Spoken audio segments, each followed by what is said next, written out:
Welcome to this next episode of YouTube, and apologize for the delay. We did have an Alpha Weekend, which is our highest level of membership here at the International Wolf Center. Again, we're a nonprofit, so we are member driven, and we really do appreciate our members who help keep this facility running and helps continue our mission for educating about wolves. And we had a great behind the scenes where we did get to share some stories about what's gone on in the past, what we hope to do in the future, and we did spend a little bit of time with Aiden and Denali, and I think that we can honestly say we're continuing to see a little bit of possessiveness, and you'll see that in these clips here where Denali comes over, and as soon as Aiden comes, Aiden gives a little bit of a direct stare and a tail posture and comes and takes possession of the wolf care staff again. So things have been good. We have a little bit of forest fire issues. Those are not fires directly affecting the Wolf Center from the standpoint of being anywhere near us. It is about 20 miles away where the start of the fire, or the fire was located. But certainly the smell in the air gives the wolves something to sniff, and at times the plane activity going over the enclosure does get the wolves a little bit distracted. But for the most part, they're safe. We have not had any issues, and as fall approaches here, we expect some snow and some cooler temperatures going to help with that fire situation. So we've not we obviously, in a given situation of the fire proximity to the Ely area, we did look at the evacuation plan and make sure that we had everything in place if we did need to evacuate the wolves for fire. But so far we've had no advancement towards Ely. This is all primarily in the wilderness area, with the exception of some areas of the burn extending farther southward into the Isabella area. So from the standpoint of the wolf management, the fire has very little impact on us. The dryness is definitely noticeable here. You can see the ground is very dry and vegetation starting to dry up. So we are getting some color changes, some leaf changes, but for the most part, it's just going to be one of those falls where things just kind of dry up and fall apart. So as you said here, you can see Aiden and Denali. Aiden's guarding the camera again, and Denali's waiting his turn to come in and see wolf care staff. So there are times, though, when wolf care staff do have Aiden in a subordinate posture, and that gives Denali an opportunity to kind of take advantage of him. So we're a little bit hesitant about doing that too much, because certainly Denali is always testing, and that's one of the things that we've come to learn about this wolf, is he will always look for opportunities to test something and to take advantage of something, and that's something that we want to make sure we don't put Aiden in that scenario. With the Alpha Weekend, we did have a lot more activity in the building, including food and people, and that created a scenario where Aiden and Denali go into the windows there. Grizzer, I'll let you listen to him howl, and Grizzer is communicating a lot of howling when Oscar comes on and off site.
In retirement, we reported a little bit last week about Malik and Shadow having a little bit more posturing and dominance. And what was interesting this week, and we didn't capture it a little bit on surveillance camera, but Malik really gets possessive around food. And this week we fed some food that was just kind of in a bowl. I hand fed both wolves, and then I had a little bit left over, and I kept it in a bowl in the enclosure. And you'll see later some surveillance video showing Malik kind of caching some of that and guarding it. But we have noticed an increase in activity within this particular group, And there you see Malik actually trying to steal my scat bucket. So sorry about the camera angle there, but he was about to grab my scat bucket, and so we've been, having to keep an eye on him. But anytime Malik has an interaction with staff, Shadow comes over and asserts his dominance with the classic chin rest, and that's what you're seeing here.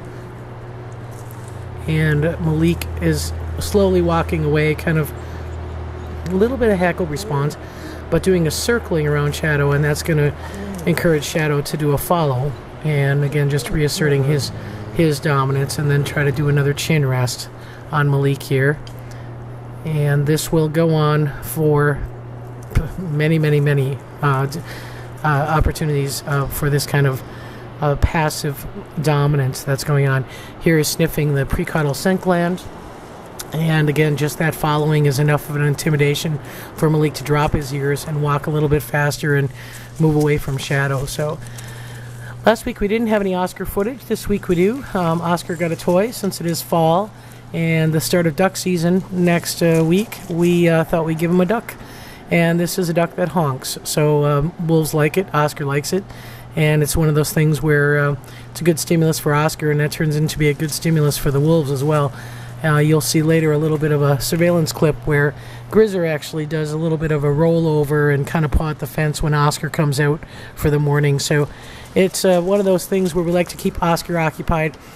It's hard being the only dog in a wolf yard. The wolves have their companions except for Grizzer, and they have their bones and they have their deer hides and things. So Oscar usually gets something new every couple of weeks, so he doesn't get bored. And as we said, he goes for a lot of walks, and he gets a lot of off-site time with people, but it's nice to give him a little bit of a stimulus too. So that's Oscar and his new duck. This next clip we found interesting on the surveillance camera, just to just show you how big our insects are. This is a wasp trying to get into the surveillance camera, and it's obviously got a lot of heat, so it makes for a pretty warm source for them to get some relief. This is the middle of the day though, so it shouldn't be that cold out, but just kind of gives you an idea of some of the other hazards we face. In this clip, you can't see it very well. Oscar's bark howling with Grizzer in a little bit of a greeting. Grizzer in the pack. He's perfecting his howl. Still a dog and still kind of not doing so well with it, but does like to howl with the pack. And here is what's interesting on the surveillance camera. This again is, I believe this was shot in the morning, but I'm not quite sure. But Grizzer is responding to Oscar being in the yard, doing a full submission there, rolling over for him and submitting.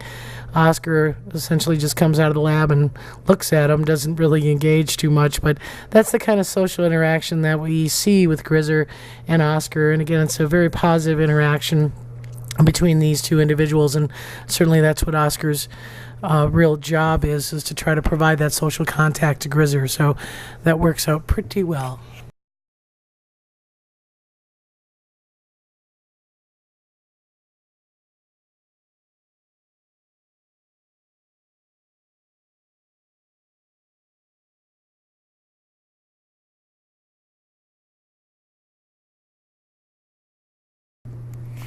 And this is the nighttime clip of the Arctics. As I said, I'd fed them probably about 15 pounds apiece of some ground beef, and we also got some bison donated, and we were trying that, and limited success with the bison, but we had a good meal for him. You can see the bellies are distended here on Malik. He continues to eat a little bit, and then he proceeds to try to cache, and caching food in the den as well as caching it around the rest of the enclosure. What was interesting is later in the evening, there appeared to be a little bit of a altercation about a cache in the den, and Shadow really asserted some dominance over Malik, and Malik didn't back down because Malik is typically more dominant over food. So we watched those clips, and that's one of the reasons why surveillance cams are so nice, especially at night when things go on that we're not here, and we can kind of help interpret behavior that we might encounter the next day and see what might be causing behavior. And essentially what happened on Sunday when I came in to do wolf care, Shadow was pretty reserved, and I couldn't figure out what was causing his anxiety until I looked at the camera and did see that little altercation over some food. And I don't think we have it clipped in this particular clip here, but you can definitely see that they continued to feed all night, and the next morning, essentially the food bowl was empty. And you actually see in this clip where Malik is picking it up and moving it around and dumps it. So he dumped the meat out, but basically everything was gone the next morning. So we do feel that they got their fair share. And we always check the bellies, and you can see wolves have some stomach receptors. When they do consume, their stomachs actually expand, and they can hold up to 20% of their body weight at one sitting.